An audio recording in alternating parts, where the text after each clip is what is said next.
Shalom, selamat siang Bapak Ibu Saudara-saudara yang dikasihi Tuhan. Senang sekali pada siang hari ini, di hari Senin, tanggal 14 Juni 2021, kita boleh jumpa kembali dalam ibadah siang hari ini, di mana kita akan mendengarkan pelajaran Roh Nubuat dan pelajaran Suka Sabat, di mana hamba-hamba Tuhan siap untuk membagikan kebenaran firman Tuhan, untuk menambah iman kita, meningkatkan rohani kita, khususnya untuk mempersiapkan diri kita untuk I will go. Kita akan pergi membagikan iman kita kepada sahabat-sahabat kita. Dan siang hari ini kita kita akan berdoa terlebih dahulu. Kita sama-sama berdoa.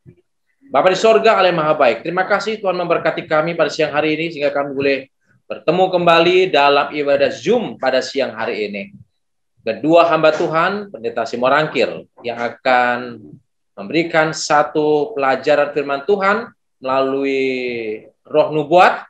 Biar Tuhan akan memberkati dan mengurapinya, agar firman ini boleh menjadi kekuatan dalam kehidupan masing-masing kami. Hamba Tuhan, Pendeta Daniel Taja, yang akan membagikan pelajaran firman Tuhan, yang akan memberikan garis besar dan ringkasan. Tuhan akan memberikan hikmat dari sorga, agar itu boleh menjadi pemahaman yang benar untuk mengerti akan firman Tuhan. Berkati kami semua ya Bapak. Berkati seluruh perangkat yang digunakan. Dan biarlah kemuliaan hormat hanya untuk Engkau saja ya Tuhan. Sertai kami sepanjang ibadah dan pertemuan kami pada hari ini. Terima kasih Bapak. Di dalam nama Tuhan Yesus kami persembahkan doa ini. Amin. Baik, kita akan dengarkan terlebih dahulu sebuah lagu pujian. Sebelum kita mendengarkan firman Tuhan melalui hambanya Pendeta Samuel Simorangkir. Silakan lagu pujian.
Baik, terima kasih untuk sebuah lagu pujian yang sangat luar biasa dari Jemaat Tebet, ya, BWA Jemaat Tebet. Kiranya itu boleh menjadi berkat dan kiranya Jemaat Tebet diberkati oleh Tuhan. Baik, selanjutnya kita akan dengarkan materi pelajaran Roh Nubuat yang akan dibawakan oleh hamba Tuhan Pendeta Samuel Simurangke. Silakan Pendeta. Terima kasih Pendeta. Selamat siang dan shalom. Kita sangat bersyukur oleh karena siang ini hari pertama dalam minggu, hari Senin, kita boleh berjumpa lagi ya. Kita percaya Tuhan telah memberkati pekerjaan kita sepanjang siang tadi, dan kita bersekutu dengan Tuhan, bertemu dengan hamba-hambanya. Ada Pendeta Daniel Taja, Pendeta Ursina, dan kita. Baik, mari kita gunakan waktu yang singkat ini untuk boleh mempelajari sekilas tentang Roh Nubuat. Penginjilan versi pekabaran 3 malaikat, dan juga bacaan dari tulisan Ellen White tentang doa. Nah, saat ini karena kita sedang belajar bagaimana menginjil versi pekabaran 3 malaikat, kita akan coba belajar tentang item-item yang ada dalam 3 malaikat. Kita lihat dulu di PowerPoint.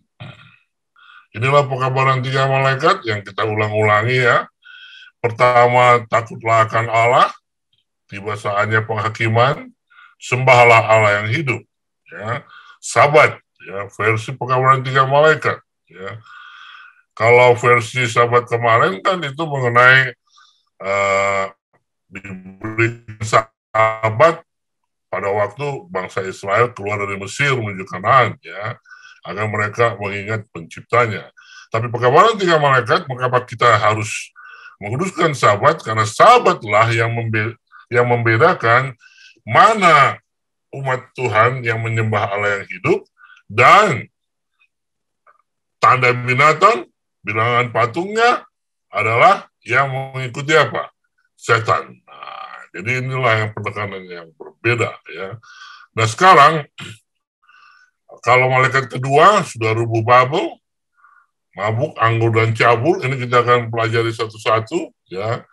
Lalu malaikat ketiga, nasib orang yang menyembah, bagaimana nasibnya? Yang menyembah binatang patungnya, menerima tanda pada dahinya, akan minum anggur murka Allah.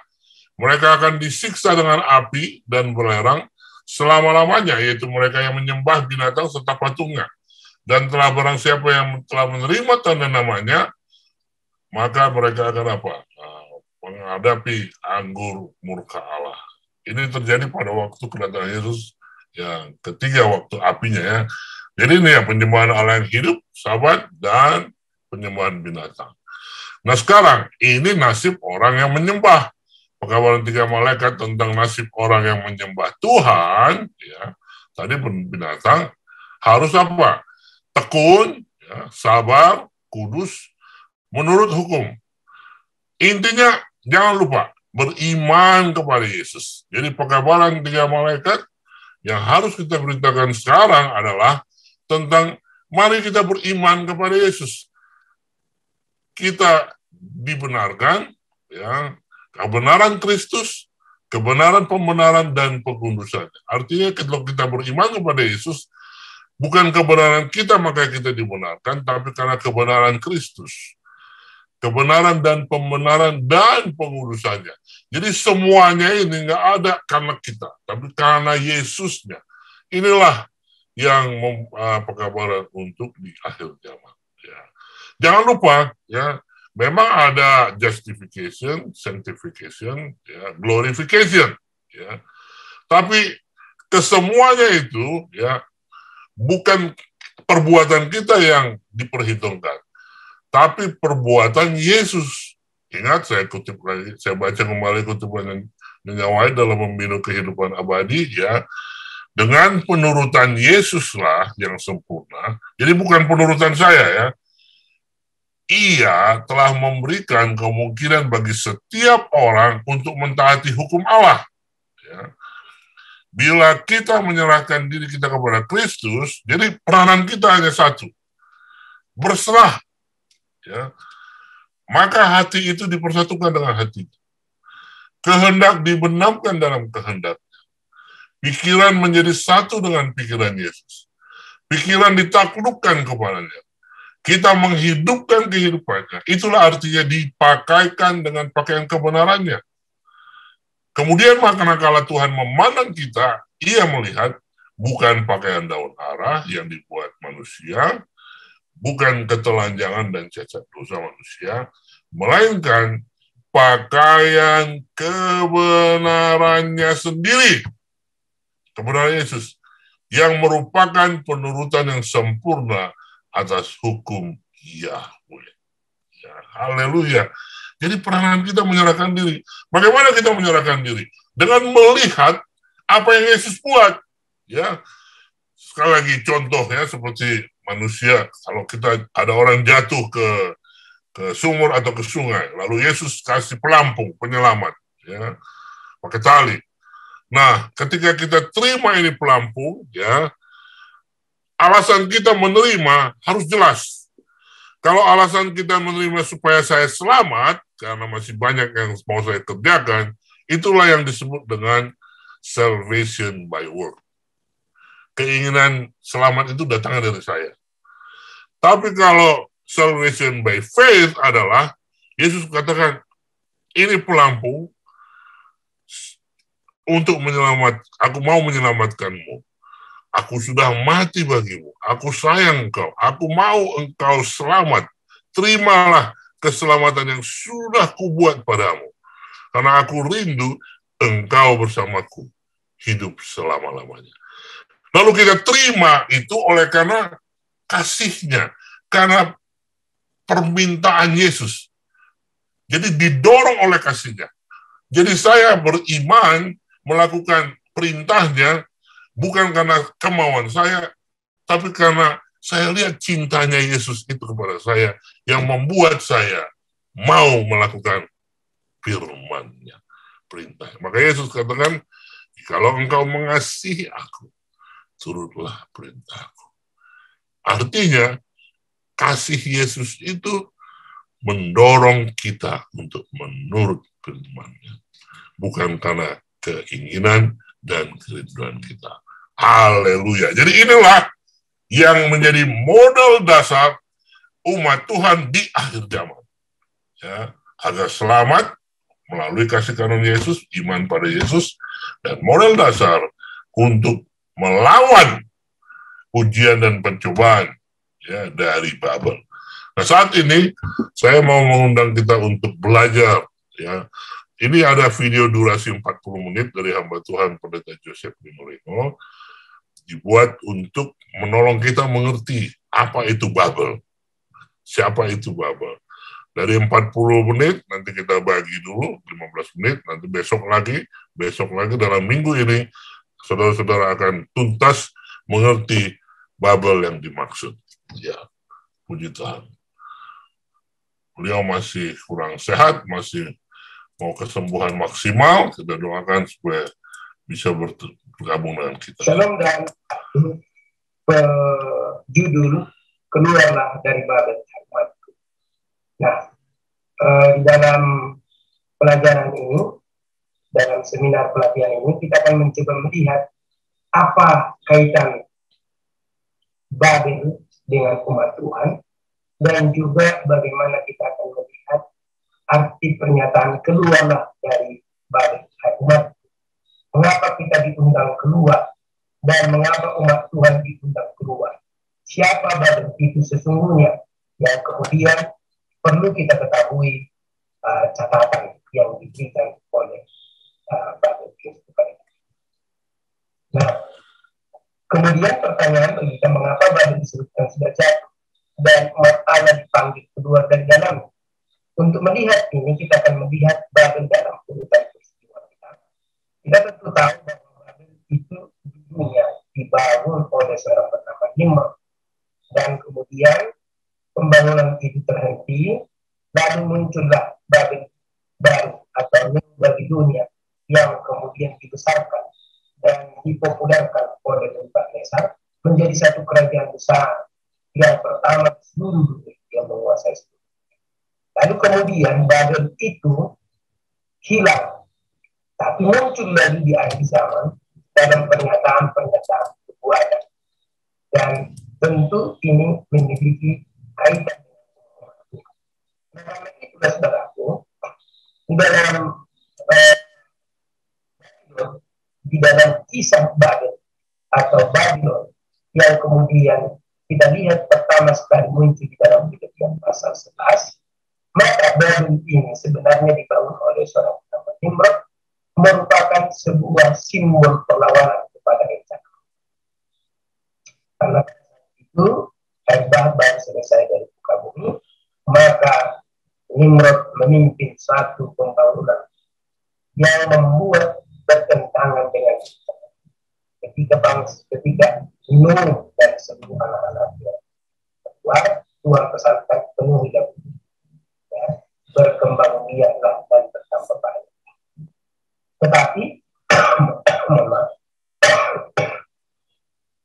kemudian Nimrod mengajak semua orang untuk tidak pergi jauh-jauh, karena kalau nanti terjadi lagi Eva, maka semua bisa menyelamatkan diri dalam sebuah kota yang dibangun dengan gedung-gedung pencakar langit yang disebut dengan menara Babel. Dan hasilnya terbangunlah kota itu, dan ketika kota itu terbangun, dengan demikian perlawanan kepada Allah sedang dijalankan. Lalu bagaimana caranya?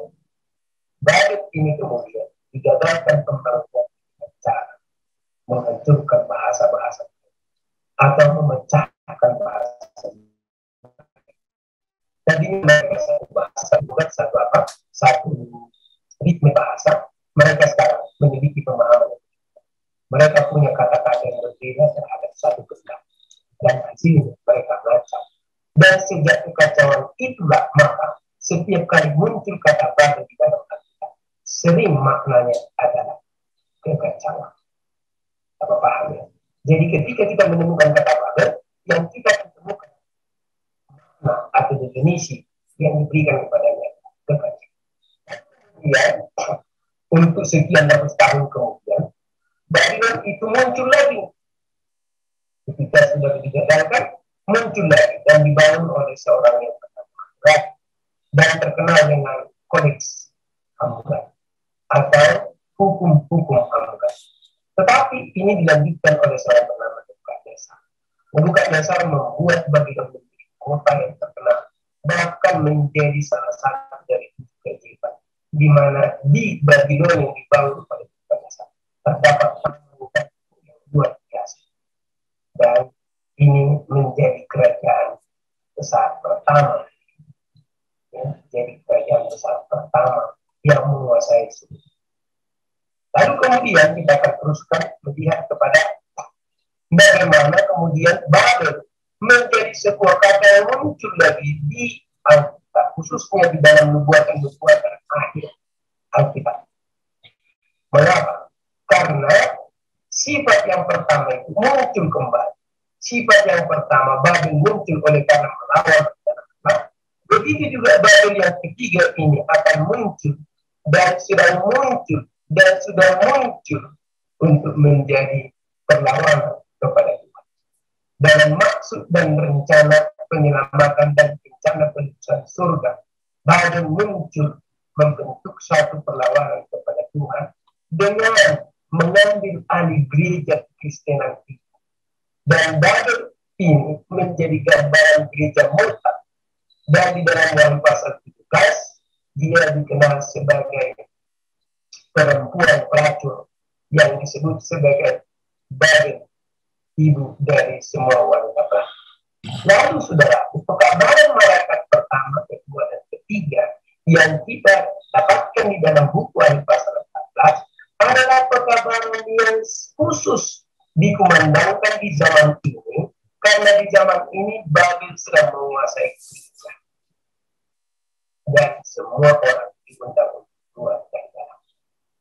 Nah, karena itulah saudara yang dikasih Tuhan, Babel itu adalah sebuah sistem keagamaan, sebuah sistem kekuasaan yang berpusat pada manusia, atau yang menjadikan manusia sebagai pusat penyembahan.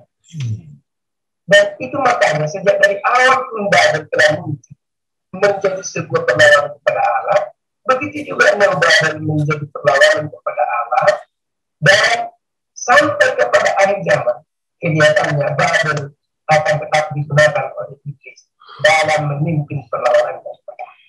Di dalam Al-Qur'an aktivitas, sebutkan di sana, di dalam ayat 5, Babel sebagai sebuah gambaran dari ibu pelacur, ibu dari wanita pelacur. Lalu kemudian di dalam tangan wanita itu ditemukan ada apa yang disebut dengan anggur yang memabukkan seluruh bangsa. Ya. Pada tangannya ada satu cawan penuh dengan segala kekejian dan kenajisan percakapan. Kemudian Babel yang kita sebut dan sedang mempelajari ini adalah kekuatan yang memadukan kekuasaan agama dan sipil. Nah, sebenarnya harus disadari, tapi tendensius daripada manusia sekarang demikian, bahwa kekuasaan agama harus terpisah dengan kekuasaan sipil. Negara harus terpisah dari agama, tapi Babel memadukannya. Dan tujuannya apa? Dengan Babel memadukan kekuatan agama dan sipil, di sini dia menggunakan ajaran-ajaran dogma-dogma agama untuk membujuk sipil melakukan apa yang dikehendaki, yaitu untuk membinasakan orang-orang yang mengakui Allah sebagai sembahan. Jadi itu makanya Yesus memisahkan agama ke agama, kemudian pemerintahan. Apa yang perlu diberikan kepada kaisar, berikan. Apa yang perlu diberikan kepada Tuhan, berikan. Itu artinya Yesus sedang memisahkan bahwa kekuatan agama haruslah menjadi kekuatan pembentuk tabiat, akhlak, dan perannya. Dan kekuatan sipil adalah untuk menjaga kenyamanan, ketentraman dalam kehidupan berbangsa dan bernegara. Ini adalah satu hal yang sulit dipahami oleh banyak orang sekarang, karena orang sedang mengkawinkan agama dengan negara sekarang. Nah, dia disebut duduk di atas yang banyak airnya, di tempat yang banyak air. Kata air di sini nanti, waktu juga saya menjelaskan adalah bangsa-bangsa, banyak. Artinya, bahwa Babel itu menguasai seluruh kehidupan daripada bangsa. Babel ibu dari perempuan pelacur. Kalau dia itu, maka dari dalamnya akan keluar inilah perempuan-perempuan atau gereja-gereja yang kemudian menyatu dengan.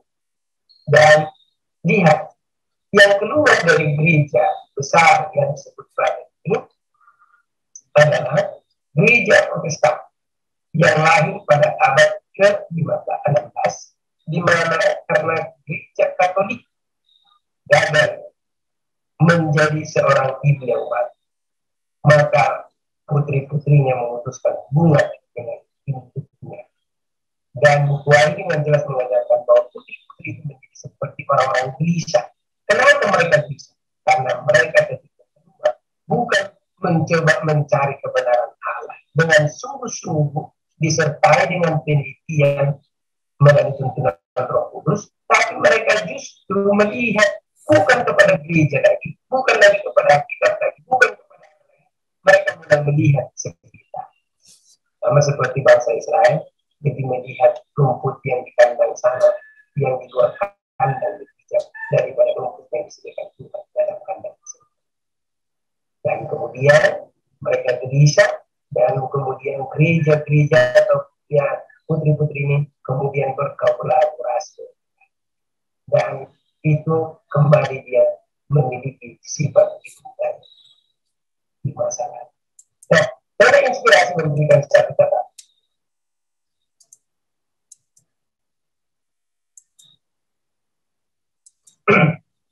Dalam buku Kemenangan nomor 41, Babel dikatakan sebagai ibu dari wanita bertajuk, dan anaknya yaitu wanita bertajuk, melambangkan gereja-gereja yang bergantung pada ajaran-ajaran dan tradisi-tradisinya, dan yang mengikuti teladannya mengorbankan kebenaran dan pengakuan Allah untuk membentuk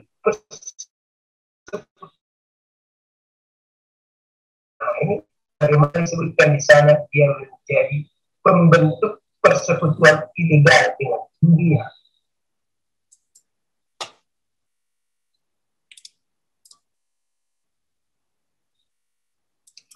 Haleluya. Kita sudah lihat Babel itu adalah ajaran-ajaran yang mengacaukan dan orientasinya kepada manusia. Sementara pekabaran 3 malaikat orientasinya kepada siapa? Beriman kepada Yesus. Ya, ini dia. Ya. Makanya ingat, ada 2 Tuhan di dunia ini. Satu Tuhan yang menjadi Tuhan yang mengaku dirinya sebagai pencipta langit dan bumi, laut, dan segala isinya. Dan satu Tuhan yang diciptakan oleh manusia. Ya. Makanya sangat berbahaya keselamatan oleh karena usaha manusia. Ya.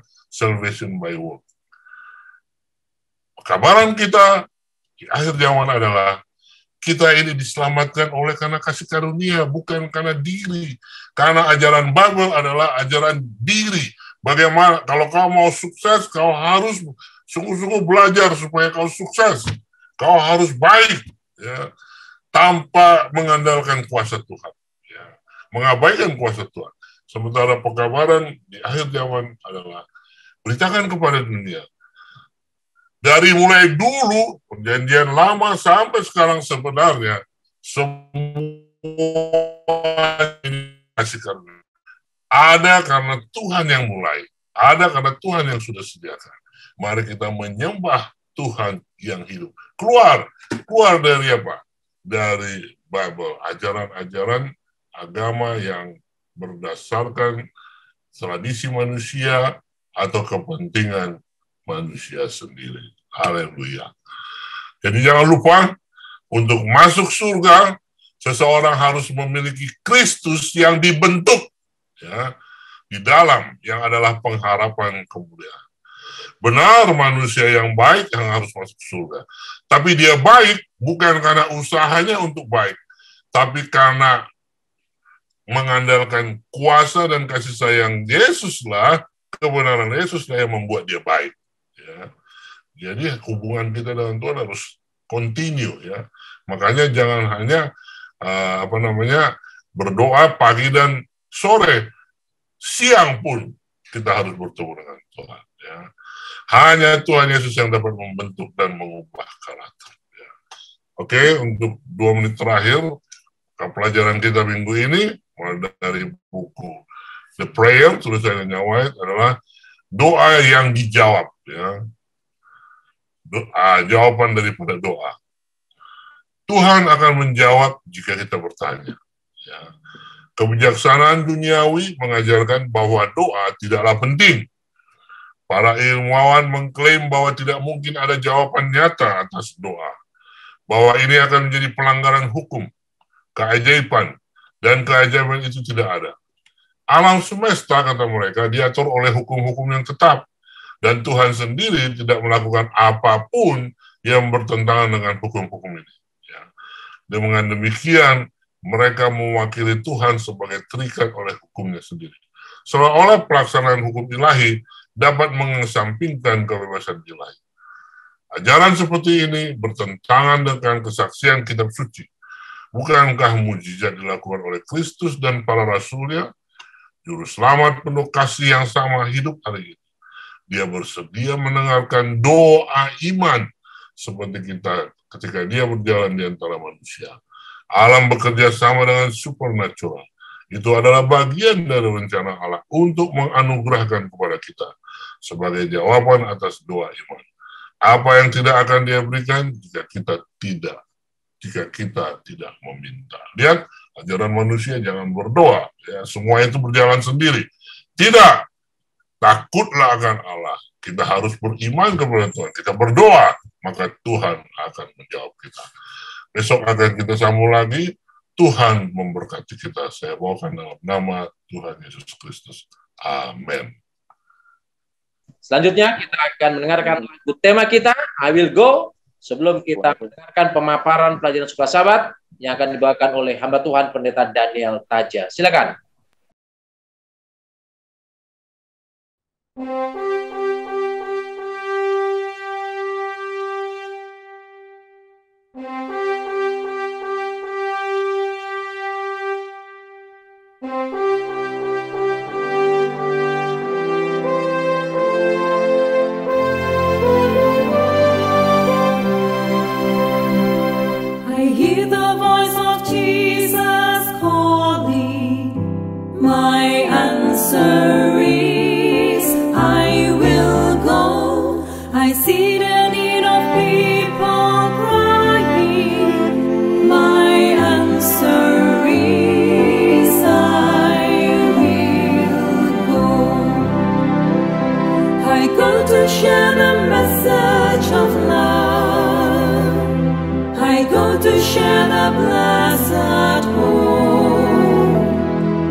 Terima kasih Pendeta James yang sudah memimpin kita dalam rangkaian ibadah dan penyembahan kita pada siang hari ini, dan terima kasih untuk Pendeta Samuel Simorangkir yang sudah memberikan kesempatan bagi saya untuk membawakan pelajaran hari Senin dari pelajaran kita kedua terakhir dari seri Janji Perjanjian Kekal Allah.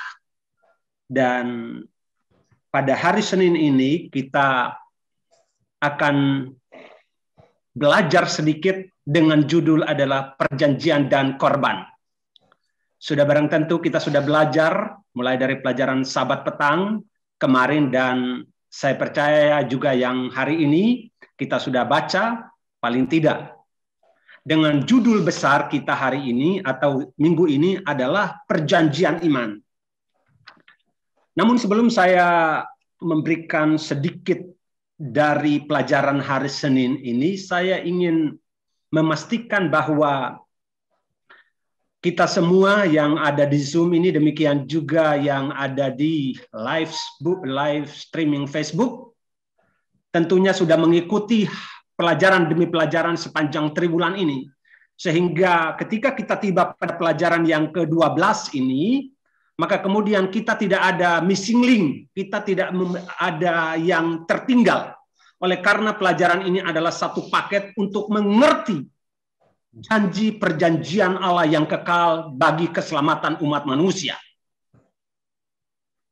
Tadi sudah disinggung dalam pelajaran Roh Nubuat yang sudah disampaikan oleh hamba Tuhan Pendeta Simorangkir bahwa sesungguhnya keselamatan kita berpusat pada apa yang telah dilakukan oleh Kristus, atau dalam hal ini adalah Christ Center.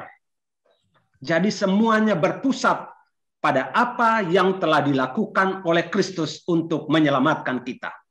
Saya ingin memberikan sebuah gambaran tentang perjanjian. Dalam kehidupan masa kuno, ketika dua pihak atau dua orang akan mengikat sebuah perjanjian, maka dalam prakteknya mereka akan menyembelih seekor binatang supaya perjanjian mereka itu kuat, supaya perjanjian mereka itu kokoh dan masing-masing berketetapan untuk memegang janji di dalam perjanjian itu, maka mereka menyembelih seekor binatang. Dan kemudian binatang yang disembelih itu akan dipotong-potong, dan kemudian mereka akan mencoba untuk mengelilingi binatang yang telah dipotong-potong dan disembelih itu. Dan mereka mencoba untuk menyatakan kesetiaan mereka terhadap perjanjian satu dengan yang lain.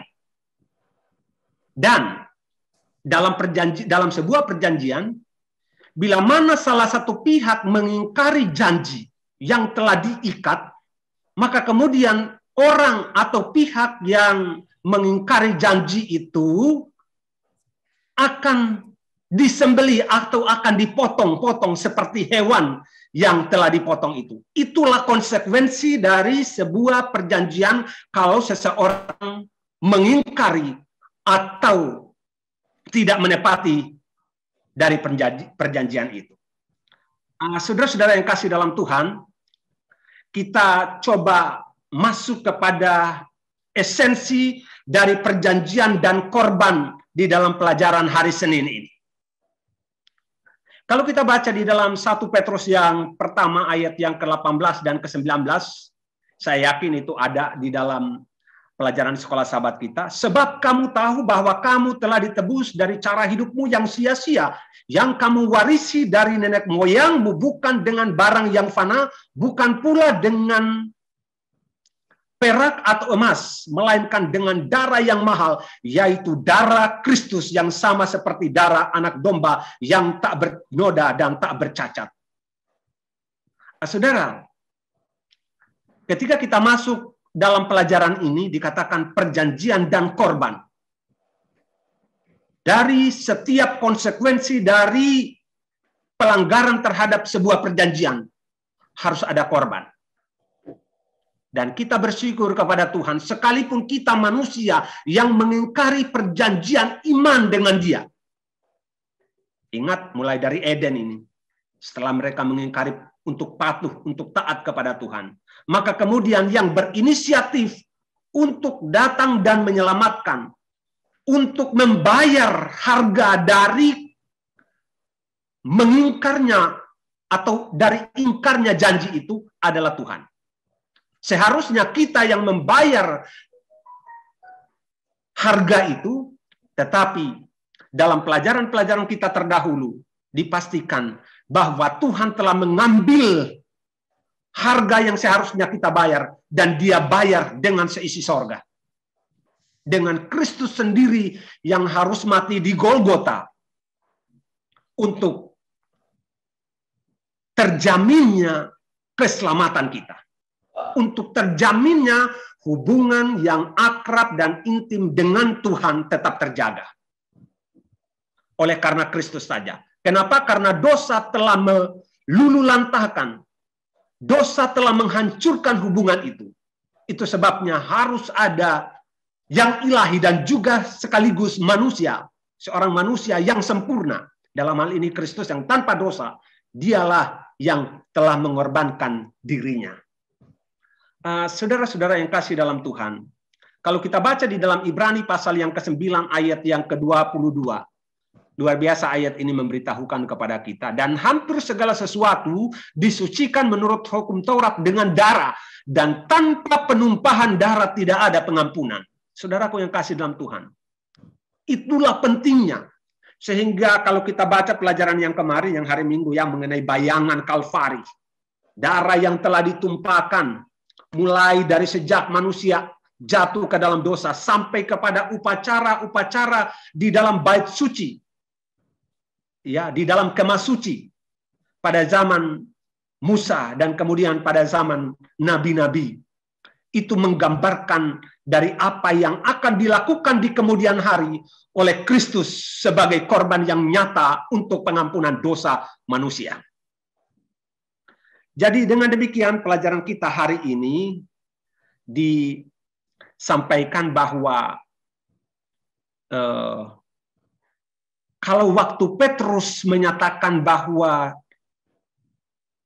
kamu telah ditebus dari cara hidupmu yang sia-sia yang diwariskan dari nenek moyangmu, bukan dengan barang yang fana, bukan dengan emas perak, tetapi dengan darah yang mahal, yaitu darah Kristus yang sama seperti darah anak domba yang tak bernoda dan tak bercacat. Ini Petrus sedang membicarakan bahwa sesungguhnya kalau seorang sudah menjadi hamba, sudah diperbudak, ya, sudah diperbudak, biasanya keluarga akan apa? Akan membayar harga agar mana orang itu boleh dibebaskan. Tetapi Petrus dalam hal ini adalah, saudara dan saya, kita semuanya telah menjadi hamba dosa. Telah diperhamba oleh dosa. Tetapi puji Tuhan, Kristus datang untuk membayarnya. Dan dia membayar dengan harga yang sangat mahal, yaitu seisi sorga, yaitu Kristus sendiri. Dengan demikian, pelajaran kita pada hari Senin ini memastikan bahwa kita sudah melanggar perjanjian. Kita sudah melanggar komitmen. Tetapi, sebagaimana yang sudah disampaikan oleh pendeta Simorangkir tadi, dalam pelajaran roh nubuat yang ada kaitannya dengan pelajaran kita, pelajaran sekolah sahabat ini. Jangan pernah menaruh kepercayaan dan menaruh keselamatan kita kepada perbuatan dan apa yang telah kita perbuat. Gantungkanlah seluruh iman kita kepada apa yang telah Kristus buat. Bertepatan tadi pendeta Simorangkil telah menyatakan 3 langkah dalam proses penyelamatan, yaitu justification, sanctification, dan glorification. Semuanya ini dikerjakan oleh Allah untuk menyelamatkan kita.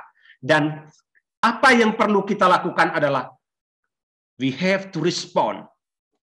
Kita harus menyambut keselamatan yang telah Tuhan lakukan untuk kita. Dia telah berkorban. Pertanyaannya bagi kita hari ini adalah, kalau Kristus sudah berkorban untuk menyelamatkan saya dan saudara, apakah kita juga memiliki kerinduan untuk berkorban di dalam misi penyelamatan bagi orang lain? Karena saya ingin menghubungkan ini dengan I will go, pendeta Simorangkir. Karena kalau kita cuma, saya sudah diselamatkan, but we do nothing. Kita tidak melakukan sesuatu untuk menyelamatkan orang lain, menjadi juru kabar Kristus bagi orang lain, bahwa dia telah mengorbankan dirinya untuk keselamatan orang lain. Bagaimana mungkin, saudaraku? Nyonya White katakan, bagaimana mungkin orang yang tidak punya beban untuk menyelamatkan orang lain bisa berada di sorga? Jadi, bagi kita yang ada di live streaming Facebook, bagi kita yang ada di dalam ruang Zoom meeting ini, mari kita telah menerima penebusan dari Kristus. Dia telah mengorbankan seisi sorga untuk kita. Bagaimana respons kita? Mari kita menyambutnya dan mari kita melakukannya untuk kepentingan dan untuk keselamatan orang lain. Jangan lupa, misi kita selalu misi penyelamatan, bukan misi untuk penghakiman dan lain sebagainya.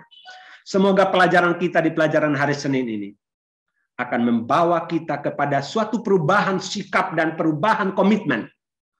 Kristus telah berkorban untuk kita. Bagaimana kita mau berkorban untuk keselamatan orang lain? Semoga Tuhan memberkati. Amin. Baik, terima kasih Pendeta Daniel Taja yang sudah memberikan ringkasan pelajaran sekolah sahabat kita di hari Senin dengan tema perjanjian dan korban. Jadi Pendeta Daniel sudah memberikan garis besarnya, memberikan kesimpulan dan ringkasannya. Semoga ini boleh bermanfaat bagi masing-masing kita. Kita boleh bertumbuh dan berubah seperti Yesus Kristus. Baik, saatnya kita akan akhiri pertemuan kita. Kita akan dengarkan lagu pujian dan nanti doa tutup Pendeta Daniel Taja. Silakan.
Baik, terima kasih jemaat di Lambar yang sudah memberikan lagu pujian untuk mengakhiri pertemuan kita pada siang hari ini. Selanjutnya kita akan berdoa bersama-sama. Pendeta Daniel Taja, silakan untuk doa tutup. Mari kita berdoa. Bapa Sorgawi, Tuhan yang kami sembah, Kaulah Tuhan pencipta, pemelihara, penebus, dan penopang kami, yang mengasihi kami dengan kasih yang kekal dan tak terbatas. Terima kasih ya Bapa, oleh karena pada siang hari ini, Engkau boleh memberikan waktu yang baik bagi kami untuk belajar dari firman-Mu. Baik melalui roh nubuat yang sudah disampaikan oleh hamba-Mu, Pendeta Simorangkir, demikian juga pelajaran sekolah Sabat, yang juga sudah kami diskusikan bersama. Kami rindu Tuhan, supaya karakter kami semakin hari semakin serupa dengan Engkau. Sehingga bila mana Engkau datang, kami didapati setia, kami boleh menjadi ahli waris sorga. Sementara Tuhan, kami mau melanjutkan seluruh aktivitas kami hari ini. Kami tahu pasti bahwa Tuhan tetap bersama-sama dengan kami. Sehingga di dalam kami berkarya dan bekerja, akan selalu dituntun, selalu dibimbing oleh Tuhan untuk melakukan yang terbaik, baik bagi sesama, terutama bagi Tuhan. Bila mana ada dosa dan pelanggaran kami Tuhan, sepanjang kami melakukan ibadah, pembelajaran dari firman-Mu, mohonlah kiranya pengampunan-Mu boleh mengalir memenuhi kami, agar dengan demikian, di hari-hari ke depan ini, hidup kami tetap menjadi berkat bagi orang lain. Jadilah kehendak-Mu Tuhan, bila mana nanti di dalam pertemuan-pertemuan selanjutnya, kami percaya Roh Kudus yang sama yang terus melingkupi dan mengurapi kami secara keseluruhan. Terpujilah nama-Mu Tuhan dari kekal hingga kekal. Mohon ampun dosa kami yang begitu banyak, karena kami persembahkan doa ini dalam nama Kristus Yesus Tuhan, penebus dan juru selamat kami yang hidup. Haleluya. Amin. Selamat bertemu dengan kami di Jemaat Fisda. Sekali lagi bagi saudara-saudari sekalian yang sudah bergabung, ya, puji Tuhan kita memiliki kesempatan yang indah untuk kembali dapat berbakti, memuji, memuliakan nama Tuhan, dan juga memperoleh kekuatan dari surga dengan pelajaran sekolah Sabat yang akan kita pelajari bersama pada saat ini. Baik saudara sekalian, seperti biasa kita akan langsung saja dengan pelajaran sekolah Sabat kita. Masuk ke minggu yang ke-12, tidak terasa, ya, sudah dua pelajaran terakhir. Dan pada sepanjang minggu ini kita akan membahas tentang perjanjian iman, ya. Dengan ayat inti dari Galatia 3 ayat 11, Pendeta Muda Tulus sudah menuntun kita pada pendahuluan daripada pelajaran sekolah Sabat kita. Dia sudah membaca dari Galatia 3 ayat 11, dan bahwa tidak ada orang yang dibenarkan di hadapan Allah karena melakukan hukum Taurat adalah jelas. Jadi kita tidak diselamatkan karena melakukan hukum Taurat, karena Anda tidak membunuh, karena Anda tidak mencuri, dan lain sebagainya, karena Anda menghormati hari Sabat. Itu bagus, tidak membunuh, bagus, tidak mencuri, bagus, beribadah pada hari Sabat atau hari Sabtu, tetapi itu tidak menyelamatkan. Yang menyelamatkan adalah apa? Kasih karunia Allah, kasih karunia melalui pengorbanan Yesus Kristus yang kita terima dengan iman. Tidak heran di sini dikatakan, tidak ada orang yang dibenarkan di hadapan Allah karena melakukan hukum Taurat, adalah jelas. Karena apa? Orang yang benar akan hidup oleh iman, bukan oleh perbuatan. Dan pada saat ini, pada hari Minggu, waktu Amerika, kita akan mempelajari tentang bayangan Kalvari. Bayangan Kalvari. Mari kita langsung saja. Cara keselamatan perjanjian lama di bawah perjanjian Musa tidak berbeda dengan cara keselamatan perjanjian baru di bawah perjanjian baru. Perjanjian lama di zaman Musa, perjanjian baru di zaman Yesus dengan lain, tidak ada bedanya. Apakah di kitab suci perjanjian lama atau baru, perjanjian lama atau baru, keselamatan itu hanya oleh iman, hanya oleh iman. Hanya oleh iman saja, bahkan katanya saja. Jika keselamatan itu oleh hal yang lain seperti perbuatan, maka keselamatan itu adalah suatu utang kepada kita. Sesuatu yang pencipta wajib berikan kepada kita. Hanyalah mereka yang tidak mengerti betapa seriusnya dosa yang dapat percaya bahwa Allah berkewajiban menyelamatkan kita. Jadi Allah tidak berkewajiban, kita yang harus bayar, ya. Sebaliknya, ada satu kewajiban, dan itu adalah apa yang harus kita bayar. Karena kita yang melanggar hukum, bukan Allah, bukan Allah. Tentu saja kita tidak dapat memenuhi kewajiban itu. Itu utang yang tidak akan kita pernah lunaskan. Dan beruntung karena Yesus telah membayarnya, telah melunaskan, telah memenuhi kewajiban itu untuk kita. Ketika laki-laki dan perempuan mengerti lebih sempurna betapa besarnya pengorbanan yang dibuat oleh Yang Agung di surga yang mati demi manusia, maka rencana keselamatan akan dibesarkan dan perenungan akan apa yang Yesus telah lakukan di kayu salib, perenungan akan Kalvari, akan membangunkan simpati, kekudusan, dan perasaan yang hidup dalam hati orang Kristen. Pujian kepada Allah dan Anak Domba akan berada di dalam hati dan bibir mereka, hati dan bibir kita. Kesombongan tidak dapat bertumbuh dengan subur di dalam hati. Karena terus segar dalam ingatan kita pemandangan salib. Semua kekayaan dunia tidak cukup bernilai untuk menebus satu orang yang sementara binasa. Siapakah yang dapat mengukur kasih yang Kristus rasakan untuk satu dunia ketika ia tergantung di atas salib? Ya, kasih yang begitu besar, pengorbanan yang begitu besar, menderita karena dosa-dosa orang bersalah. Kasih itu tidak dapat diukur, itu tidak terbatas. Kristus telah menunjukkan kasih-Nya lebih kuat daripada kematian. Dia sementara menggenapkan keselamatan manusia. Dan meskipun Yesus atau dia menghadapi pertentangan yang paling menakutkan dengan kuasa-kuasa kegelapan, di tengah-tengah semuanya itu, kasih-Nya bertumbuh kuat dan semakin kuat. Dia menanggung wajah Bapaknya yang tersembunyi. Sampai dia berseru dalam kepahitan jiwanya, Allahku, Allahku, mengapa engkau meninggalkan aku? Lengannya membawa keselamatan. Harganya telah dibayar untuk membeli penebusan manusia. Ketika dalam pergumulan jiwa yang terakhir, kata-kata berkat diucapkan yang tampaknya bergema ke seluruh ciptaan. Sudah selesai. It is finished. It is done.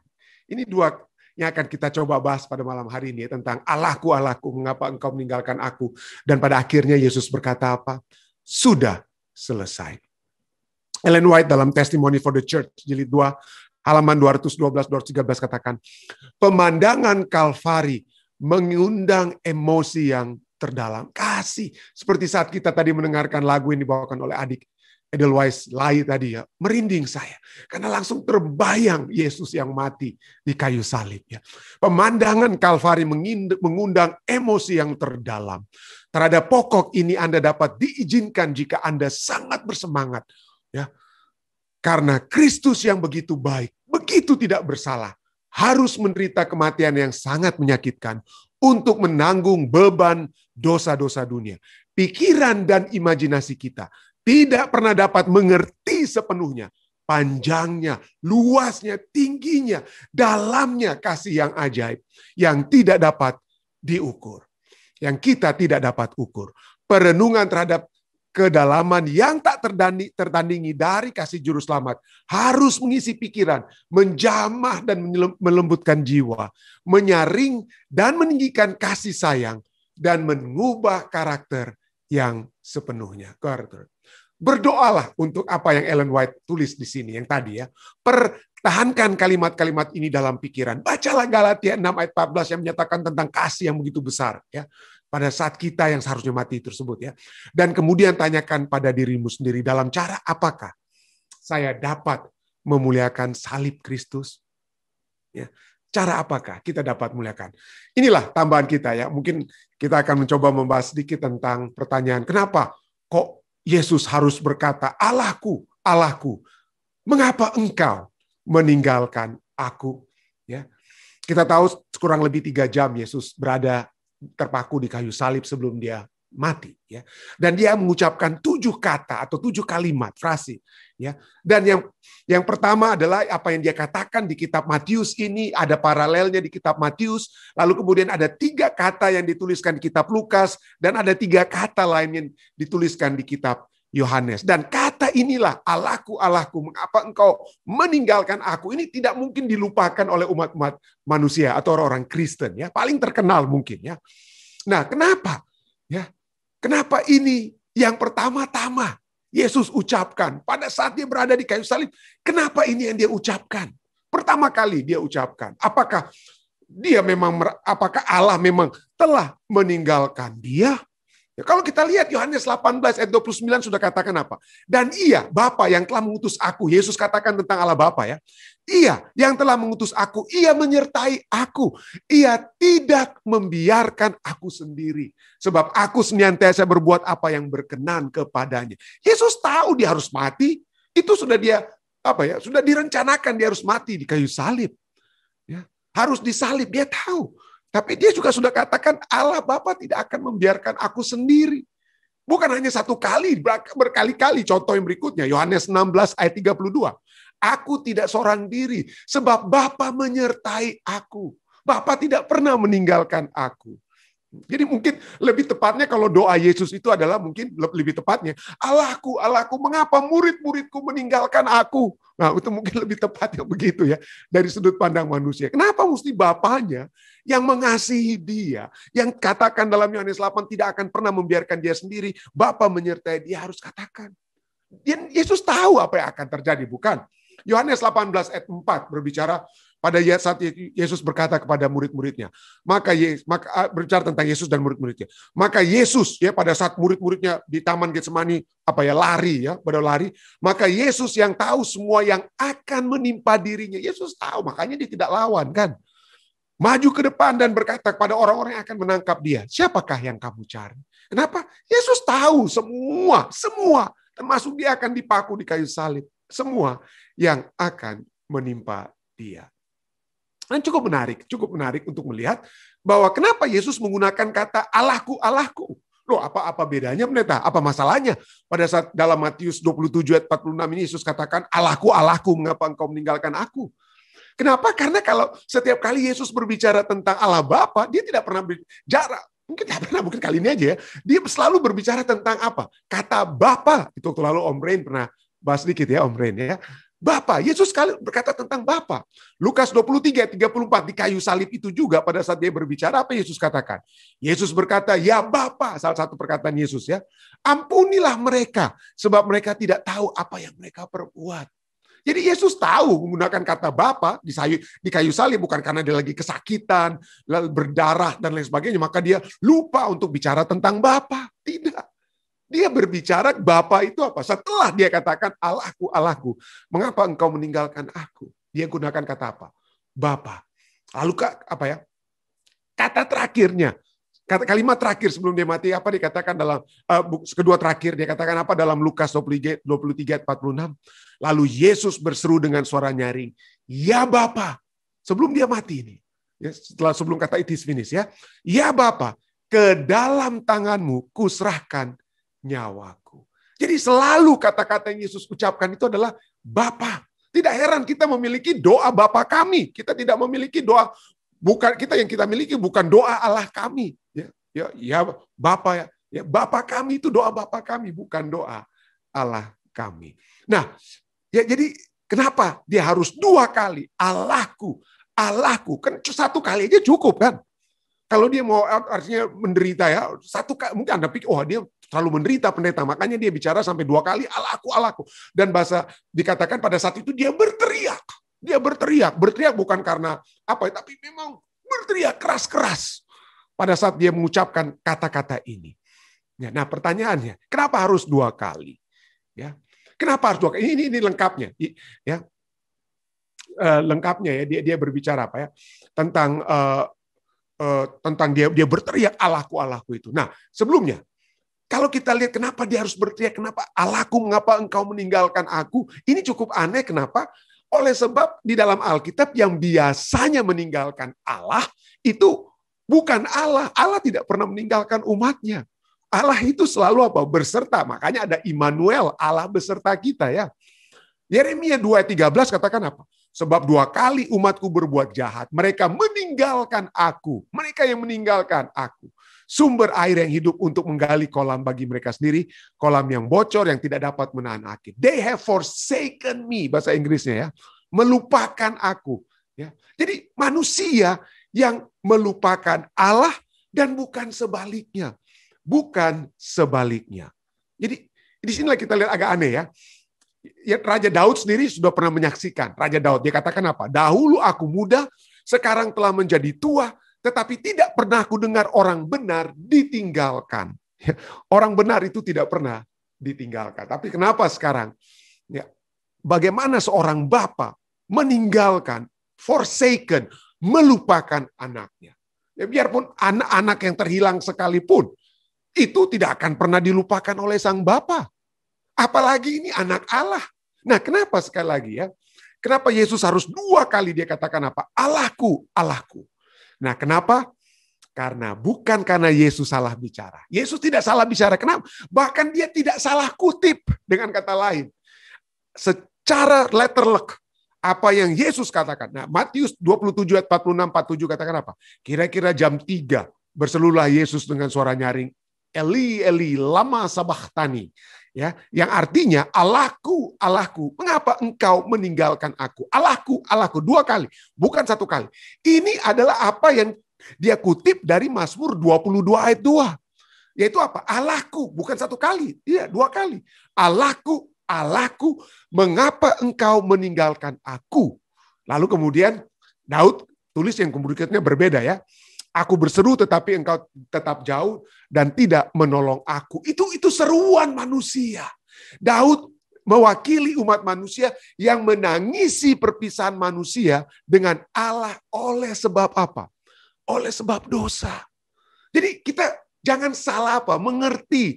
Jangan salah mengerti pada saat, loh kok Yesus ini kok menghujat. Kenapa dia berpikir Bapa meninggalkan atau melupakan dia. Yesus tidak sedang lupa. Bahkan dia sedang mengutip secara lebih lebih terang apa yang tertulis dalam Mazmur 20 ayat 2 yang merupakan ucapan tangisan manusia yang terpisah dengan Allah oleh sebab dosa. Jangan kita salah mengerti seperti orang-orang yang ada di sekitar Yesus ya. Pada saat Yesus disalib. Karena ayat 47 katakan apa? Mendengar itu beberapa orang yang berdiri di situ berkata, ia memanggil Elia. Yesus tidak berbilang Elia. Yesus berkata apa? Eli, Eli. My father. Bukan my father. Eli artinya my God. El dari kata El ya. Eli, my God. Kenapa engkau meninggalkan aku? Jadi Yesus tidak salah. Jadi pada saat Yesus di kayu salib, kalimat pertama atau kata-kata pertama yang dia ucapkan, dia sedang mewakili tangisan umat manusia yang terpisah dari Allah oleh sebab apa? Dosa. 2 Korintus 5 ayat 2 Korintus 5 ayat 1 katakan apa?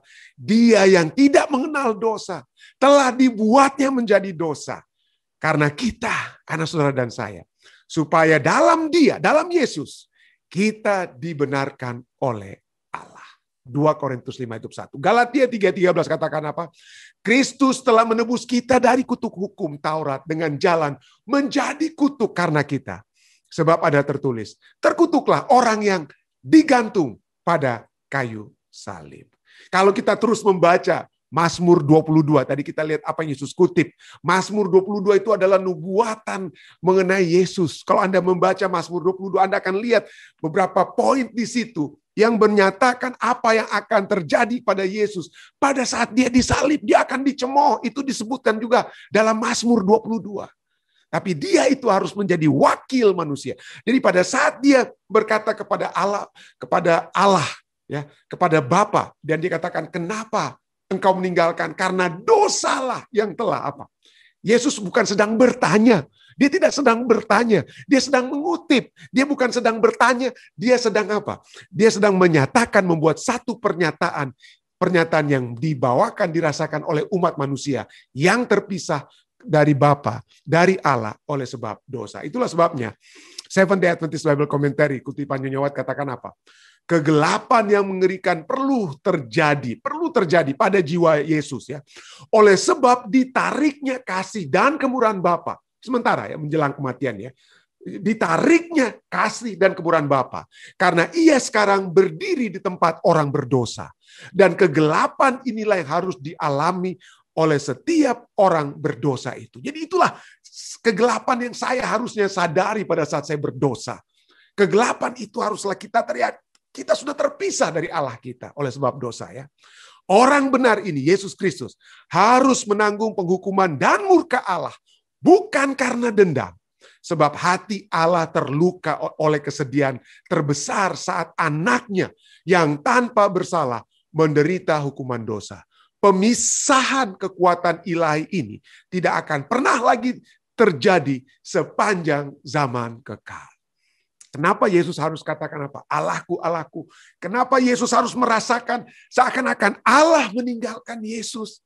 Perasaan itu harus Yesus alami once for all. Sekali saja. Agar supaya apa? Kenapa Yesus harus ucapkan itu? Karena Yesus harus ucapkan itu. Supaya saudara dan saya tidak akan pernah lagi berkata seperti itu. Kita setelah kematian Yesus, kita tidak pernah akan lagi. Kita tidak boleh lagi berkata, Allahku, Allahku, mengapa engkau meninggalkan aku? Kenapa? Oleh sebab melalui kematian Yesus, kita tidak akan pernah apa? Allah tidak akan pernah meninggalkan kita. Yesus saat ini ada dalam kerajaan surga untuk menjadi apa? Pengantara kita, menjadi pengacara kita, dan pembuka jalan bagi apa? Bagi kita. So, the Father, pada saat dia ada di dalam, pada saat Yesus terpaku di kayu salib, Bapa harus apa? Turn his back. Allah Bapa seakan-akan harus apa? Terpisah, melupakan anaknya sendiri hanya untuk sementara. Kenapa? Supaya apa? So that the Father will never turn his back again to all mankind who believe in him. Supaya apa? Supaya Allah Bapa tidak akan pernah lagi meninggalkan umat manusia yang percaya kepadanya. Di kayu salib Yesus berkata apa? My God, why have you forsaken me? Kalimat yang sama yang tertulis dalam Mazmur 22 ayat 1. Tetapi Yohanes 19 ayat 3, kalimat terakhir Yesus katakan apa? It is finished. Ya, it is finished. Dan inilah yang juga tertulis dari Mazmur 22 ayat 31. He has done it. Yesus telah melakukannya. It is finished. Yesus sudah apa? Pada saat Yesus berkata, it is finished, itu katakan apa? Itu sudah apa? Terjadi. Allah tidak akan pernah lagi meninggalkan saudara dan saya. Dia tidak akan pernah lagi apa? Membiarkan saudara dan saya. Tidak akan pernah lagi. Karena satu kali itu sudah dia lakukan. Ya, seakan-akan oleh sebab dosa, dia harus apa? Terpisah dengan dosa. Tetapi setelah Yesus mati bagi saudara dan saya, Allah beserta kita. Inilah mungkin tambahan yang dapat saya bawakan pada saat ini. Dan saya bawa ini dalam nama Yesus. Amin.